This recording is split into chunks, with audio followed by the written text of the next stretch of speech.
All right, Terry, let's zoom in a little bit more here. I want to take a closer inspection of both of these. This looks a little bit less vigorous than the last couple of scans here. We still see a little rotation. To me, this isn't screaming, big time issue here, but it is enough to keep that warning going. All right, so backing it up a little bit and now moving it forward. There is the strong point, and see how it changes. Let's toggle back and forth again one more time there. You can see how that moves.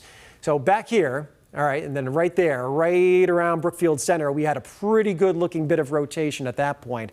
And then a couple scans down the road. Look how we lose some of the brighter reds here.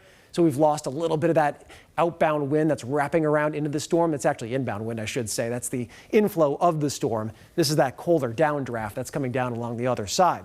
Farther to the east, where we have that other tornado warning here. All right, so now we are looking toward Shrewsbury, West Boylston, and Worcester off toward the south. There was that tight point earlier on, and then as that moves forward, we'll see it hold together a little bit and now starting to lose some of that rotation too. This would be kind of a classic progression on a day like today. We call these QLCS, basically they're little spin-ups that happen on a broader line. So they're not individual storms. Sometimes you have a day where you're waiting and it's all sunny and then individual storms, supercells would spin up and they can have tornadoes. These are basically the wind's blowing out and then it just spins up an eddy.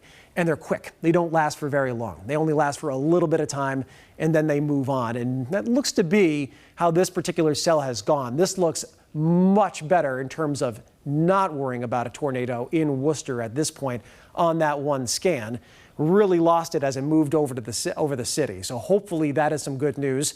I will say you're still under a warning. You still want to wait until this cell passes before venturing out. Maybe you're watching in a basement here or listening in a basement. Nowadays, you can just bring a laptop or a computer or your phone down and stream everything on our app or on our streaming platform on WBZ.com. So if you're doing that, that's a great idea. You don't have to stay right next to the TV in a more unsafe part of the house. Farther off toward the west here, we did see, or we're backing up, now we're at 5 o'clock. Okay, go back one more here, right around 5 o'clock, and then farther to the east around, all right. So we had a little bit of interesting stuff showing up there.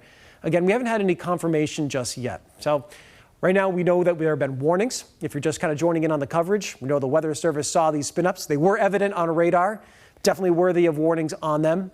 We haven't heard from any people on the ground that they have spotted one at this point. So we don't have the confirmation. We're just going to treat it as if there are tornadoes that touch down here until proven otherwise.